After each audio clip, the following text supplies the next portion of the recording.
ನನ್ನ ಯೂಟ್ಯೂಬ್ ಚಾನಲ್ಗೆ ನಾನು ಬಟ್ಟೆ ಒಗೆಯೋಣ ಅಂತ ಕೆಳಗಡೆ ಬಂದೆ. ಬಟ್ಟೆ ನೋಡಿ ಇಷ್ಟೊಂದು ರಾಶಿ ಎಷ್ಟೊಂದು ಹಾಕ್ಕೊಂಡಿದ್ದೀನಿ.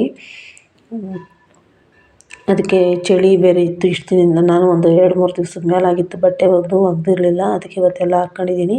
ಅಂದರೆ ಸೀರೆ ಎಲ್ಲ ಕಮ್ಮಿ ಅವೇನೆ, ನಾವು ಒಂದು 3-4 ಸೀರೆ ಇರಬೇಕಷ್ಟೇ. ನಾನು ಸೀರೆಗಳೇನು ಮಾಸಲ್ಲ. ಮತ್ತು ನನ್ನ ಮಗನವು ಸ್ವಲ್ಪ ಬಟ್ಟೆ ಮಾಸಿದ್ವು. ಅವ್ನು ಕೆಲ್ಸಕ್ಕೆ ಹೋಗೋದ್ರಿಂದ ಸ್ವಲ್ಪ ಮಾಸ್ತಾವೆ ಬಟ್ಟೆಗಳು. ಹಾಗಾಗಿ ಅವೆಲ್ಲ ಒಗೆಯೋಣ ಅಂತೇಳಿ ನಾನು ಎಲ್ಲ ತಂದೆ ಕೆಳಗಡೆ. ಥಂಡಿ ಬೆಳಗ್ಗೆ ಎದ್ದರೆ ನಿಜವಾಗ್ಲೂ ಎದ್ದೇಳೋಕ್ಕಾಗ್ತಾಯಿಲ್ಲ, ಅಷ್ಟು ಮೋಡ ಕವ್ಕೊಂಡೈತೆ. ಬಟ್ಟೆ ಬೇರೆ ಒಗಿತಾ ಇದ್ದೀನಿ, ಬಿಸಿಲು ಬೀಳುತ್ತಾ ಹೆಂಗೋ ಗೊತ್ತಿಲ್ಲ. ನೋಡೋಣ ಒಗ್ದು ಹಾಕ್ತೀನಿ, ಯಾವಾಗ ಒಣಗ್ಕೊಳ್ಳಿ ಅಂದ್ಬಿಟ್ಟು. ಎಲ್ಲ ನೆನೆಸೋಣ ಅಂತೇಳಿ ನೀರು ಬಿಟ್ಟಿದ್ದೀನಿ, ನೆನೆಸ್ಬೇಕು. ಚಿಕ್ಕಪಟ್ಟೆ ಅಂದರೆ ಇವತ್ತು ಸ್ವಲ್ಪ ಚಳಿ ಕಮ್ಮಿ. ಇಷ್ಟು ದಿನದಿಂದ ಇದ್ದಂಗೆ ಚಳಿ ಇಲ್ಲ. ಇವತ್ತು ಮೋಡ ಕವ್ಕೊಂಡೈತೆ ಅಷ್ಟೇ, ಚಳಿ ಇಲ್ಲ. ಹಾಗಾಗಿ ನೋಡೋಣ, ಒಗ್ದಾಕ್ತೀನಿ. ಅಂದರೆ ಬಟ್ಟೆ ಮನೇಲಿದ್ರೂ ಆಗೋದಿಲ್ಲ, ಜಾಸ್ತಿ ಬಟ್ಟೆಗಳು ಕೂಡಾಕೊಂಡ್ರೆ ನಿಜವಾಗ್ಲೂ ಒಗೆಯೋಕ್ಕಾಗಲ್ಲ. ಆಮೇಲೆ ಅದು ಬಟ್ಟೆಗಳು ನಿದ್ದೆ ಇದ್ದರೆ ನನಗೆ ನಿದ್ದೆನೂ ಬರೋಲ್ಲ. ನಿಜವಾಗ್ಲೂ ಯಾವಾಗ ಒಗಿತೀನಪ್ಪ ಅನ್ಸ್ಬಿಡುತ್ತೆ ಗ್ಯಾರಂಟಿ. ಬಟ್ಟೆ ಒಗೆದಿದ್ದ ಸಮಾಧಾನ ಆಗುತ್ತೆ. ಬಟ್ಟೆ ಇದ್ಬಿಟ್ರಂತೂ ಒಂಥರ ಯಾವಾಗಪ್ಪ ಒಗಿಲಿ ಬಟ್ಟೆ ಅನಿಸ್ಬಿಡುತ್ತೆ ನಿಜವಾಗ್ಲೂ. ಹಂಗಾಗಿ ಎಲ್ಲ ಒಗ್ದಾಕೋಣ ಅಂತೇಳಿ ಓದ್ಕೊಂಡಿದ್ದೀನಿ. ಎಲ್ಲ ಅರ್ಧ ಸೋಪಿನ ಪುಡಿ ಒಗಿಬೇಕು ಇವಾಗ. ಇನ್ನು ತಿಂಡಿ ಅಡುಗೆ ಮಾಡಿಲ್ಲ ನಾನು.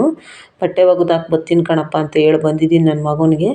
ಅದಕ್ಕೆ ಬಟ್ಟೆ ಒಗೆದ್ಬಿಟ್ಟು ಹೋಗಿ ಅಡುಗೆ ಮಾಡೋಣ ಅಂತೇಳಿ ಬಟ್ಟೆ ಒಗ್ಕೊಂಡು ಕೂತಿದ್ದೀನಿ. ಬೆಳಗ್ಗೆನೇ ಬಂದು ಥಂಡಿಲಿ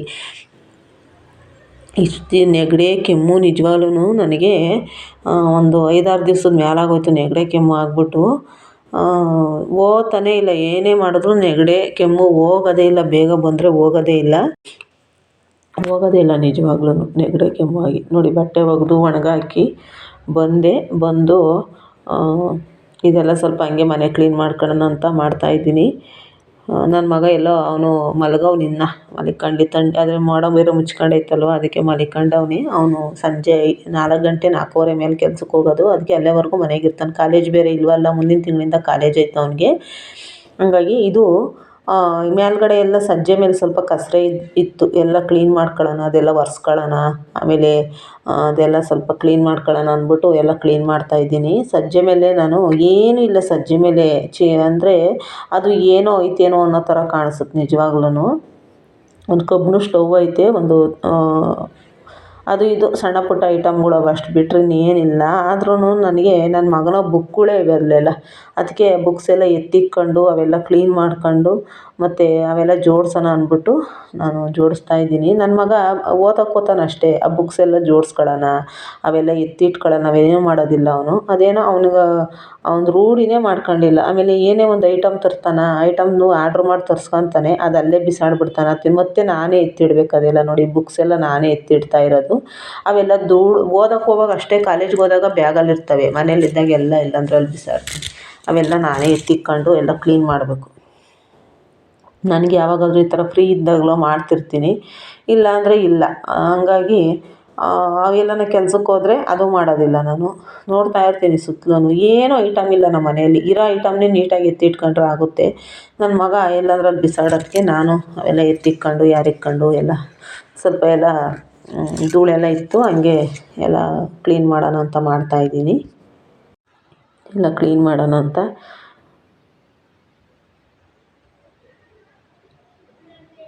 ಯಾವಾಗಿದ್ರೂ ನಾನೇ ಮಾಡಬೇಕಲ್ಲ. ನೋಡಿ ಎಷ್ಟು ಎಲ್ಲ ಕೆಳಕ್ಕೆ ಹಾಕಿದ್ದೀನಿ. ನನಗೂ ಒಂದಷ್ಟು ಇವೆಲ್ಲ ಇವು ಆರ್ಡ್ರ್ ಮಾಡಿ ತರಿಸಿರೋ ಅಂತ ಇವು ಕಾಟನ್ ಬಾಕ್ಸ್ ಇವು ಸಣ್ಣ ಸಣ್ಣವು, ಅವೆಲ್ಲ ಎತ್ತಿಡ್ಬೇಕು ಇವಾಗ. ನೋಡಿ ಬುಕ್ಸು ಇವು ಮಿಷಿನ್ ಮೇಲಿತ್ತು, ಇದೆಲ್ಲ ಕ್ಲೀನ್ ಮಾಡ್ಕೋಬೇಕು. ಇದೆಲ್ಲ ನಾನೇ ಜೋಡಿಸ್ಬೇಕು, ನಾನೇ ಎತ್ತಿಡಬೇಕು. ಆಮೇಲೆ ಓದಬೇಕಾದ್ರೆ ಹುಡುಕಂತಾನಮ್ಮ, ಅದಿಲ್ಲಿಟ್ಟಿದ್ದೆ ಏನಾಯಿತು, ಅದಲ್ಲಿತ್ತು ಏನಾಯಿತು ಅಂತ. ನೋಡಿ ಮಲಗವ್ನಿ. ಹಾಗಾಗಿ ನಾನೇ ಎತ್ತಿಕ್ಬೇಕೆಲ್ಲ. ಆಮೇಲೆ ಆರ್ಡ್ರ್ ಮಾಡಿದ ವಸ್ತುನೂ ಅಷ್ಟೇ, ತರಿಸೋವರೆಗೂ ಒಂಥರ, ತಂದಮೇಲೆ ದುಡ್ಡುಗಳು ಕೊಟ್ಟು ತರಿಸ್ತಾನೆ, ಅದು ನೀಟಾಗಿ ಎತ್ತಿಟ್ಕೊಳ್ಳೋಣ, ಅದೆಲ್ಲ ಏನೂ ಮಾಡೋಲ್ಲ, ಎಲ್ಲಂದ್ರಲ್ಲಿ ಬಿಸಾಡ್ತಾನೆ. ನಾನೇನಾದರೂ ನೋಡ್ಕೊಂಡು ಎತ್ತಿಟ್ಟರೆ ಆಗ್ಬೋದು ಅಷ್ಟೇ. ಅವನಂತೂ ಏನೂ ಎತ್ತಿಡಲ್ಲ, ಅವನೆಲ್ಲಂದ್ರಲ್ಲಿ ಬಿಸಾಡೋದು. ಏನೇ ಒಂದು ವಸ್ತು, ಸಣ್ಣ ವಸ್ತು ತಂದರೂ ಎಲ್ಲಂದ್ರಲ್ಲಿ ಬಿಸಾಡಿರುತ್ತೆ. ಅದೊಂಥರ ಹುಡುಗ. ಹಂಗಾಗಿ ನಾನೇ ಅವೆಲ್ಲ ಎತ್ತಿಡೋಣ, ಬ್ಯಾಗಿಗೆ ಹಾಕಿ ಬೇಕಿರೋವು ಬೇಕಿಲ್ದವು ಎಲ್ಲ ಎತ್ತಿಟ್ಕೊಳ್ಳೋಣ. ಇದೇನೋ ಒಂದು ಸ್ಲಿಪ್ ಇತ್ತಿಲ್ಲಿ, ಇದನ್ನು ಎತ್ತಿಟ್ಟಿಲ್ಲ ಅವನು, ಅದು ಅಲ್ಲೇ ಅದಕ್ಕೆ ಕವರ್ಗೆ ಹಂಗೆ ನೋಡಿದೆ ಅದನ್ನು, ಅದರಲ್ಲಿ ಏನೇನೋ ಬರೆದಿತ್ತು, ಅದಕ್ಕೆ ಅದನ್ನು ಹಂಗೆ ಕವರ್ಗಾಗಿ ಎತ್ತಿಡೋಣ ಅಂತ. ಅದು ನನಗೆ ಆ ಇಂಗ್ಲೀಷಲ್ಲಿ ಗೊತ್ತಾಗಲ್ಲ, ಕನ್ನಡದಲ್ಲಾದರೆ ಓದ್ತೀನಿ. ಅದೇನೋ ಏಜೆನ್ಸಿ ಅಂತ ಇತ್ತು, ಅದೇನು ಅಂತ ನನಗೂ ಸರಿ ಗೊತ್ತಿಲ್ಲ. ಅಷ್ಟೇ, ಏಜೆನ್ಸಿ ಅಂದಿದ್ದೊಂದೇ ನನಗೆ ಗೊತ್ತಾಗಿದ್ದು, ಅದಕ್ಕೆ ನಾನು ಹಂಗೆ ಕವರಲ್ಲಿ ಎತ್ತಿಟ್ಬಿಟ್ಟೆ ಅದನ್ನು. ಅವೆಲ್ಲ ಎತ್ತಿಡ್ಬೇಕು ಇವಾಗ. ಮೇಲ್ಗಡೆ ಹತ್ತೋದು ಇಳಿಯೋದು, ಹತ್ತೋದು ಇಳಿಯೋದು. ನಮ್ಮ ಮನೇಲಿ ಕೆಳಗಡೆ ಏನು ಜೋಡಿಸ್ಕೊಳಕ್ಕೆ ಜಾಗ ಇಲ್ಲ, ಇಕ್ಕಟ್ಟಾದ್ರಿಂದ ಸ್ವಲ್ಪ ಎಲ್ಲ ಮೇಲ್ಗಡೆನೇ ಇಟ್ಬಿಡ್ತೀನಿ ಐಟಮ್ಗಳು. ನಾನು ಯಾವುದು ಕೆಳಗಡೆ ಜಾಸ್ತಿ ಇಟ್ಕೊಳ್ಳೋದಿಲ್ಲ, ಯಾಕಂದರೆ ಎಲ್ಲ ಎತ್ತಿಕ್ಕೊಂಡು ಇಕ್ಕಟ್ಟಿನ ಜಾಗದಲ್ಲಿ ನಿಜವಾಗ್ಲೂ ನನಗೇನಾದರೂ ಐಟಮ್ ಕೆಳಗಡೆ ಇದ್ಬಿಟ್ರೆ ಒಂಥರ ಆಗ್ಬಿಡುತ್ತೆ ನಿಜವಾಗ್ಲೂ. ಅದಕ್ಕೆ ಇವತ್ತೆಲ್ಲ ಕ್ಲೀನ್ ಮಾಡಿಬಿಡೋಣ ಅಂತ ನಿಂತಿದ್ದೀನಿ. ಎಲ್ಲ ಒಂದು ಸ್ವಲ್ಪ ಕ್ಲೀನ್ ಮಾಡ್ತೀನಿ. ಇದು ಹೊಸ ಪರ್ಕೆ, ಮೊನ್ನೆ ತರಿಸಿದ್ದೆ ಇದನ್ನು. ಮೊನ್ನೆ ಅವೆಲ್ಲ ಸುಮಾರು ಒಂದು 2-3 ತಿಂಗಳು ಮೇಲೆ ಆಯ್ತು ತಂದಿಟ್ಕೊಂಡು. 2 ತಗೊಂಡಿದ್ದೆ, ಒಂದು ಅವೆಲ್ಲೇ ಸೌದೋಯ್ತು, ಚಿಕ್ಕದಾಗೋಯ್ತು ಪರ್ಕೆ. ಅದಕ್ಕೆ ಇದನ್ನು ತಗೊಂಡೆ, ಹೊಸ ಬರ್ಲು. ಇವು ಚೆನ್ನಾಗಿರ್ತವೆ, ಆಮೇಲೆ ಗುಡಿಸ್ತಾ ಅದರಲ್ಲಿರೋ ಇದೆಲ್ಲ ಉದುರೋಗುತ್ತಲ್ಲ, ಆವಾಗ ಅವೆಲ್ಲ ಒಂಥರ ಆಗಿರುತ್ತೆ ಪರ್ಕೆ.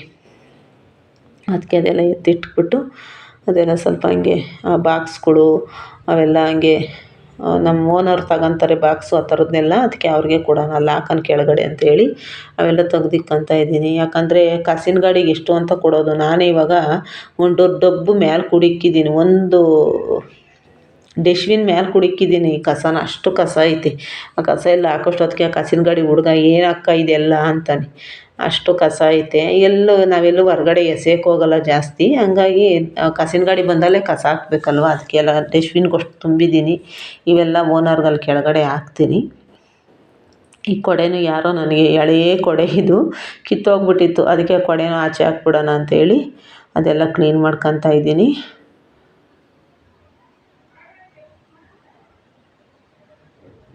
ಇದೆಲ್ಲ ವೇಸ್ಟ್ ಬಟ್ಟೆ, ಅಂದರೆ ನಾನು ಏನಾದರೂ ಮುಸ್ರೆ ಬಟ್ಟೆ ಅಂತ ಇಟ್ಕೊಂಡಿರ್ತೀನಲ್ವ, ಅವೆಲ್ಲ ಸ್ವಲ್ಪ ಹರಿದೋಗಿದ್ದವು, ಜುಂಗಾಗಿತ್ತು ಬಟ್ಟೆ, ಅದೆಲ್ಲ ಒಂದು ಬ್ಯಾಗಿಗೆ ತುಂಬಿಟ್ಟಿದ್ದೀನಿ ಆಚೆಗೆ ಡಸ್ಟ್ಬಿನ್ಗೆ ಹಾಕೋಣ ಅಂತ. ಕಸಿನ ಗಾಡಿಗೆ ಅಂದರೆ ಎಲ್ಲ ಮನೆಗೆ ಹರಿದೋಗಿರೋ ಬಟ್ಟೆಗಳೆಲ್ಲ ಇತ್ತು, ಮಸಿ ಬಟ್ಟೆಗಳು, ಅವೆಲ್ಲ ಸ್ವಲ್ಪ ಆಚೆ ಹಾಕ್ಬಿಡೋಣ ಅಂದ್ಬಿಟ್ಟು ಅವೆಲ್ಲ ತುಂಬಿಟ್ಟು ಬ್ಯಾಗಿಗೆ. ಆಮೇಲೆ ಸ್ವಲ್ಪ ಕಿಟಕಿಗೆಲ್ಲ ಧೂಳಾಗಿತ್ತು, ಕಿಟಕಿ ಎಲ್ಲ ಹಂಗೆ ಒರೆಸ್ಕೊಳ್ಳೋಣ ಅಂತೇಳಿ. ಧೂಳಾಗುತ್ತಲ್ವ, ಆಮೇಲೆ ಕಿಟಕಿಗಳು ಯಾವಾಗಲೂ ತೆಗಿಯಲ್ಲ ನಾವು, ಒಂದೇ ಒಂದು ಕಿಟಕಿ ಮಾತ್ರ ಓಪನ್ ಇರುತ್ತೆ ಅಷ್ಟೇ ನಮ್ಮ ಮನೆಯಲ್ಲಿ. ಕಿಟಕಿಗಳೆಲ್ಲವೂ ನಾವು ತೆಗಿಯೋಕ್ಕೆ ಹೋಗಲ್ಲ, ಯಾಕಂದರೆ ಕಿಟಕಿಗಳೆಲ್ಲ ತೆಗೆದ್ರೆ ಜಾಸ್ತಿ 3 ಕಿಟಕಿನೂ ತೆಗಿಬೇಕು, ಅದಕ್ಕೆ ತೆಗಿಯಲ್ಲ ನಾವು ಕಿಟಕಿಗಳು. ಒಂದೇ ಒಂದು ಕಿಟಕಿ ಬಾಗಿಲು ಮಾತ್ರ ಓಪನ್ ಇರುತ್ತೆ ಅಷ್ಟೇ. ಇದು ಇನ್ನೆರಡು ಕ್ಲೋಸ್ ಮಾಡಿಬಿಟ್ಟಿದ್ದೀನಿ ನಾನು, ಕಿಟಕಿಗಳು ಜಾಸ್ತಿ ತೆಗಿಯಲ್ಲ. ಅದು ಕನ್ನಡಿ ಅದು ಇದು ಎಲ್ಲ ಇಡ್ತೀವಲ್ವ, ಹಂಗಾಗಿ ಅವು ಆಗಾಗಲೂ ತೆಗಿಬೇಕು, ಅಲ್ಲಿ ಜೋಡಿಸ್ಬೇಕು ಅಂದ್ಬಿಟ್ಟು ನಾವು ಕಿಟಕಿ ಯಾವಾಗಲೂ ತೆಗಿಯಲ್ಲ. ಕಿಟಕಿಗಳು ತೆಗಿಯಲ್ಲ, ಹಂಗಾಗಿ ಇದು ಬಾಗಿಲು ಹೊಸ್ಲು ಒರೆಸೋ ಬಟ್ಟೆ ಇವೆಲ್ಲ ಇಲ್ಲೇ ಇದ್ವು, ಇವೆಲ್ಲ ತಗೊಂಡಂಗೆ ಕ್ಲೀನ್ ಮಾಡ್ಕೊಳ್ಳೋಣ. ಸ್ವಲ್ಪ ಧೂಳೆಲ್ಲ ಕೂತ್ಕೊಂಡಿತ್ತು ಕಂಬಿ ಮೇಲೆ, ಅದೆಲ್ಲ ಹಂಗೆ ಒರೆಸ್ಕೊತೀನಿ. ಮನೆ ಹತ್ರ ಇದ್ನಲ್ವ, ಇದೆಲ್ಲ ಸ್ವಲ್ಪ ಕ್ಲೀನ್ ಮಾಡ್ಕೊಂಬಿಡೋಣ ಅಂದ್ಬಿಟ್ಟು. ಕೆಲ್ಸಗಳ್ಗೆ ಹೋದರೆ ಇನ್ನು ಟೈಮ್ ಸಿಗೋಲ್ಲ, ಆಮೇಲೆ ಅದು ಹೊತ್ತಾಯ್ತು. ಆಮೇಲೆ ಈ ಕಸರೆ ಎಲ್ಲ ನನಗೆ ಏನಾದರೂ ಕಿಟಕಿ ಮೇಲೆ ಒಂಚೂರು ಧೂಳಿತ್ತು ಅಂದರೂ ಬೇಜಾರಾಗ್ಬಿಡುತ್ತಪ್ಪ. ಆಮೇಲೆ ಇವರು ಪೇಂಟ್ ಬೇರೆ ಹೊಡೆಸಿಲ್ಲ ಮನೆಗೆ, ಹಂಗಾಗಿ ಸ್ವಲ್ಪ ಧೂಳೇನೆ. ಪೇಂಟ್ ಹೊಡೆಸಿರೋ ಮನೆಗಳಾದರೆ ಸ್ವಲ್ಪ ನೀಟಾಗಿ ಕಾಣಿಸ್ತವೆ, ಪೇಂಟ್ ಹೊಡೆಸಿಲ್ವಲ್ಲ, ಹಂಗಾಗಿ ಸ್ವಲ್ಪ ಧೂಳೇನೆ ಮನೆ. ಆದರೂ ನಾನು ಇರೋದ್ರಲ್ಲೆಲ್ಲ ಕ್ಲೀನ್ ಮಾಡ್ಕೊತೀನಿ. ಯಾಕೆಂದರೆ ಬಾಡಿಗೆ ಮನೆ ಆಗಲಿ ಸ್ವಂತ ಮನೆ ಆಗಲಿ ನಾವು ಕ್ಲೀನ್ ಮಾಡಲೇಬೇಕಲ್ವ, ಅದು ನಮ್ಮ ಮನೆ ಥರ ನಾವು ಇರೋವರೆಗೂ ನಮ್ಮ ಮನೆ, ಹಂಗಾಗಿ ನಾವು ಕ್ಲೀನ್ ಮಾಡಲೇಬೇಕು. ಯಾಕಂದರೆ ಚಳಿ ಬಂದಾಗ ನಡುಗ್ದಂಗೆ, ಬಿಸಿಲು ಬಂದಾಗ ಒಣಗ್ದಂಗೆ, ಮಳೆ ಬಂದಾಗ ನೆನೆದಂಗೆ ಒಂದು ಸೂರು ಇರುತ್ತಲ್ವ. ಇರೋದನ್ನೇ ಆಗಲಿ ಅದನ್ನ ಬಾಡಿಗೆ ಕೊಡ್ಬೋದು, ಬಟ್ ಆದರೆ ನಮಗೆ ಸೂರು ಅಂತ ಇರುತ್ತಲ್ವ, ನಾವು ಚಳಿಲಿ ನಡುಗ್ದಂಥದ್ದು ಒಂದು ಸೂರು ಇರುತ್ತಲ್ವ, ಅದನ್ನು ಇರೋವರೆಗೂ ನಾವು ಅಚ್ಚುಕಟ್ಟಾಗಿ ಮಡಿಕೋಬೇಕು. ನನ್ನ ಮನ್ಸು ಅಷ್ಟೇ. ನಾನು ಯಾವುದೇ ಬಾಡಿಗೆ ಮನೆಯಲ್ಲಿದ್ದರೂ ಅಷ್ಟೇ, ನಾನು ಯಲ್ಲಾಪುರದಲ್ಲಿದ್ದರೂ ಅಷ್ಟೇ, ಮನೆಯೆಲ್ಲ ಕ್ಲೀನ್ ಮಾಡ್ಕೊಂಬಿಡ್ತಿದ್ದೆ. ನಾನು ವರಮಹಾಲಕ್ಷ್ಮಿ ಹಬ್ಬ ಬಂತು ಅಂದರೆ ಮನೆಯಲ್ಲಿ ಎಷ್ಟು ಚೆನ್ನಾಗಿ ರೆಡಿ ಮಾಡ್ಕೊತಿದ್ದೆ ಅಂದರೆ, ಪೇಂಟ್ ಒಂದು ಹೊಡೆಸ್ತಾ ಇರಲಿಲ್ಲ ಅಷ್ಟೇ ನಾವು, ಅಷ್ಟು ಚೆನ್ನಾಗಿ ಮನೆ ಮಾಡಿಕೊತಾ ಇದ್ದೆ ನಾನು. ಯಾಕಂದರೆ ನನಗೆ ಒಂದು ನಿಮಿಷ ಊಟ ಮಾಡೋದು ಲೇಟ್ ಆಗ್ಬೋದು, ಅಡುಗೆ ಮಾಡೋದು ಲೇಟ್ ಆದರೂ ಪರವಾಗಿಲ್ಲ, ಮನೆ ಮಾತ್ರ ಕ್ಲೀನಾಗಿರಬೇಕು. ಯಾಕಪ್ಪ ಅಂದರೆ ನನಗದೇನೋ ಗೊತ್ತಿಲ್ಲ, ನಾನು ಹುಡುಗಿಯಿಂದಲೂ ನನಗೆ ಅದೊಂದು ಅಭ್ಯಾಸ, ಮನೆಯಲ್ಲಿ ಕ್ಲೀನಾಗಿರಬೇಕು. ಆಮೇಲೆ ಆಮೇಲೆ ನೀರುಗಳು ಅಲ್ಲಿ ಇಲ್ಲಿ ನೀರಿರೋದು, ಆಮೇಲೆ ಅದೆಲ್ಲ ನನಗಿಷ್ಟ ಆಗೋಲ್ಲ. ಕಸ ಎಲ್ಲ ಕ್ಲೀನಾಗಿದ್ದು ಮನೆಯೆಲ್ಲ ಕ್ಲೀನಾಗಿದ್ರೇ ನನಗೇನೋ ನನ್ನ ಹುಡುಗಿಯಿಂದಲೂ ನನಗದೊಂದು ಅಭ್ಯಾಸ ಆಗೋಗ್ಬಿಟ್ಟೈತೆ. ಯಾವಾಗಲೂ ಏನು ಕ್ಲೀನಿಂಗು ಅಂತಾರೆ ನಿಜವಾಗ್ಲೂ ಕ್ಲೀನಾಗಿ ಇದ್ದಷ್ಟು ನಮಗೆ ಒಳ್ಳೆಯದಲ್ವ. ಇವಾಗ ನಾವು ಒಬ್ಬೊಬ್ರ ಮನೆಗೆ ಹೋಗಿ ನೋಡಿದ್ರೆ ಎಷ್ಟು ನೀಟಾಗಿರ್ತಾರೆ ಅಂದರೆ ನಿಜವಾಗ್ಲೂ ಅಷ್ಟು ನೀಟಾಗಿರ್ತಾರೆ. ಅವ್ರನ್ನೆಲ್ಲ ನೋಡಿ ನಾವು ಕಲಿಬೇಕು. ಯಾಕೆ ಅಂದರೆ ನಾನು ಕಲ್ತಿರೋದು ನಾನು ಸಿಟಿಗೆ ಬಂದಮೇಲೆ ಸುಮಾರು ಜನ ನೋಡಿ ಕಲ್ತಿದ್ದೀನಿ. ಊರಲ್ಲೂ ಕಲ್ತ್ಕೊಂಡಿದ್ದೆ, ಬಟ್ ಅದು ಸಿಟಿಲಿ ಬಂದಮೇಲೆ ತುಂಬ ಜನ ನೋಡಿ ಕಲ್ತ್ಕೊಂಡಿದ್ದೀನಿ ನಾನು. ಯಾವ ಥರ ಎಷ್ಟು ಕ್ಲೀನಾಗಿ ಮನೆ ಮಡಿಕೊಂತಾರೆ ಅಂದರೆ ಅಷ್ಟು ಚೆನ್ನಾಗಿ ಮಡಿಕೊಂಡಿರ್ತಾರೆ ಮನೆಗಳು. ನಾವು ಅವ್ರ ಮುಂದೆ ನಾವೇನೇನೂ ಅಲ್ಲ. ನಿಜವಾಗ್ಲೂ ಅವ್ರನ್ನೆಲ್ಲ ನೋಡಿ ನಾವು ಕಲಿಯೋದೈತೆ. ಒಂದು ಕ್ಲೀನಿಂಗ್ ಮನುಷ್ಯ ಒಬ್ಬರನ್ನ ನೋಡಿ ಒಬ್ಬರನ್ನ ಕಲಿಬೇಕು. ಯಾಕಂದರೆ ಅದರಲ್ಲಿ ಒಳ್ಳೇದು ಎಲ್ಲನೂ ಕಲಿಬೇಕು ಮನುಷ್ಯ, ಬಟ್ಟು ಅದರಲ್ಲಿ ಒಳ್ಳೇದನ್ನ ಮಾತ್ರ ಆರಿಸ್ಕೋಬೇಕು, ಕೆಟ್ಟದನ್ನ ಬಿಡಬೇಕು ಅಷ್ಟೇ. ಹಂಗಾಗಿ ನಾನು ಕ್ಲೀನಿಂಗ್ ಕಲ್ತಿರೋದು ಹೇಳ್ತೀನಿ. ನಾನು ನೆಲ ಒರೆಸೋದ್ರಿಂದ ಹಿಡಿದು ಪ್ರತಿಯೊಂದು ನಾನು ಬೇರೆಯವ್ರ ಮನೆಗೆ ನೋಡೇ ನಾನು ಕಲ್ತಿರೋದು. ಒಂದು ಪೂಜೆ ಮಾಡೋದು ಅಷ್ಟೇ.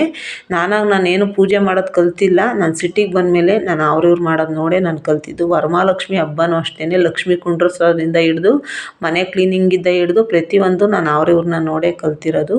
ನಾನು ಯಾವತ್ತೂ ನಾನು ಏನೂ ಕಲ್ತಿಲ್ಲ ಇಲ್ಲಿ. ನಾನು ಅವ್ರಿವ್ರನ್ನ ಕೆಲಸ ಮಾಡೋದನ್ನ ನೋಡಿ ಮತ್ತು ಅವ್ರಿವರು ಅವ್ನ ಮಾತುಗಳು ಅಷ್ಟೇ. ಯಾರು ತಾವು ಹೆಂಗೆ ಮಾತಾಡಬೇಕು ಅನ್ನೋದನ್ನ ನೋಡಿ ನಾನು ಕಲ್ತಿರೋದು. ಜನಗಳು ಯಾವ ಥರ ಮಾತಾಡ್ತಾರೆ, ಜನಗಳು ಯಾವ ಥರ ನಮ್ಮನ್ನು ಮಾತಾಡಿಸ್ತಾರೆ ಅನ್ನೋದನ್ನ ನೋಡಿ ನಾವು ಕಲಿಬೇಕು. ಪ್ರತಿಯೊಂದು ನಾವು ಕಲಿತಾ ಇರಬೇಕು. ನಮ್ಮ ಜೀವನ ಪೂರ್ತಿ ನಾವು ಕಲಿತಾನೇ ಇರಬೇಕು. ನಮಗೆ ಎಲ್ಲ ಬರುತ್ತೆ, ನಾವೇ ದೊಡ್ಡವರು ಅಂತ ಮಾತ್ರ ಇಲ್ಲಿ ಯಾವತ್ತೂ ಅನ್ಕೋಬಾರ್ದು. ಯಾಕಂದರೆ ನಮಗಿಂತ ದೊಡ್ಡವ್ರು ಮ್ಯಾಲೊಬ್ರು ಅವರೇ, ಭಗವಂತ.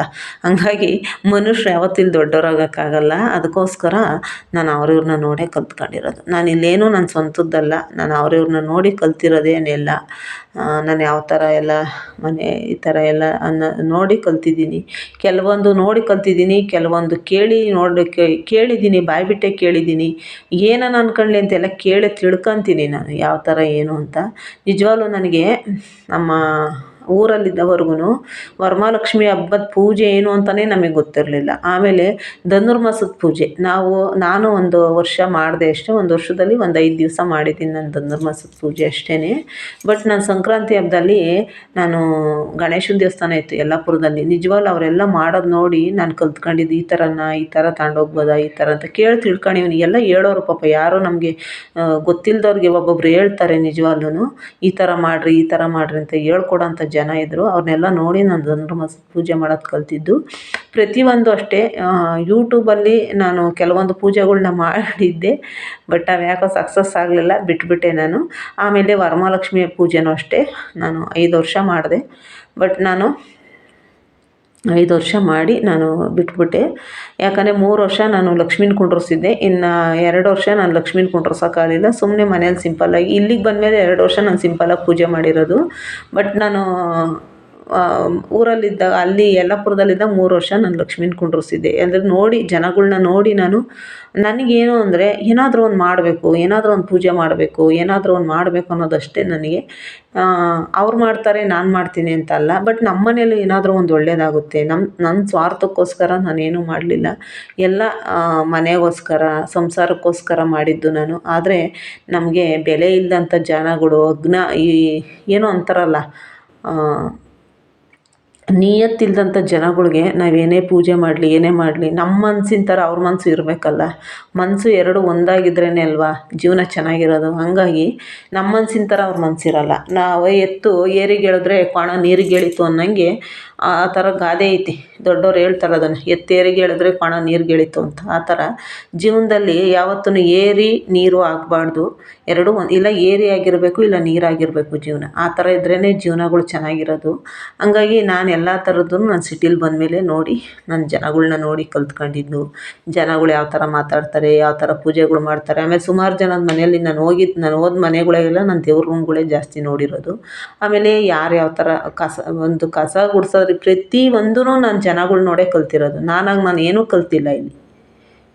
ಇವಾಗ ನಾನು ಯೂಟ್ಯೂಬ್ ಚಾನಲ್ ಮಾಡ್ತಾಯಿದ್ದೀನಿ ಅಂದರೂ ನಾನು ಬ್ಲಾಗ್ಗಳು ನೋಡೇ ನಾನು ಕಲ್ತ್ಕೊಂಡಿದ್ದು. ಯೂಟ್ಯೂಬ್ ಚಾನಲ್ ಮಾಡೋದು ಯಾವ ಥರ ಅಂತೇಳಿ ನನ್ನ ಮಗನ ಹತ್ರ ರೆಡಿ ಮಾಡಿಸ್ಕೊಂಡು ನಾನು ಯೂಟ್ಯೂಬ್ ಚಾನಲ್ ಅಪ್ಲೋಡ್ ಮಾಡ್ತಾಯಿರೋದು. ಪ್ರತಿಯೊಂದು ಅಷ್ಟೇ ನಾವು ಜನಗಳ ಹತ್ರನೇ ಕಲಿಯೋದು. ಬಟ್ ನಾವು ಕಲಿತೀವಿ, ಒಳ್ಳೆಯದು ಕೆಟ್ಟದ್ದನ್ನ ನೋಡ್ತೀವಿ. ಬಟ್ ಅದರಲ್ಲಿ ಒಳ್ಳೇದು ಮಾತ್ರ ನಾವು ಆರಿಸ್ಕೋಬೇಕು, ಕೆಟ್ಟದ್ದೆಲ್ಲ ಸೈಡಿಗೆ ಬಿಟ್ಬಿಡಬೇಕು. ನಮಗೇನು ಸರಿ ಅನ್ಸುತ್ತೆ ಮಾತ್ರ ಅದನ್ನು ಮಾತ್ರ ನಾವು ಆರಿಸ್ಕೋಬೇಕು ಅಷ್ಟೇ. ಹಂಗಾಗಿ ನನಗೆ ನಾನು ಪ್ರತಿಯೊಂದು ಜನಗಳ್ನ ನೋಡಿ ಕಲ್ತ್ಕೊಂಡಿರೋದಷ್ಟೇ. ಅದ್ರ ಮೇಲೆ ನಮ್ಮ ಅಕ್ಕನೂ ಸ್ವಲ್ಪ ಎಲ್ಲ ನನಗೆ ಹೇಳ್ಕೊಟ್ಟವ್ರೆ. ಹಂಗಾಗಿ ನೋಡ್ಕೊಂಡು ನಾವು ಕಲಿಬೇಕು. ಪೂಜೆಗಳು ಮಾಡೋದಾಗಿರ್ಬೋದು ಪ್ರತಿಯೊಂದು ಅಷ್ಟೇ.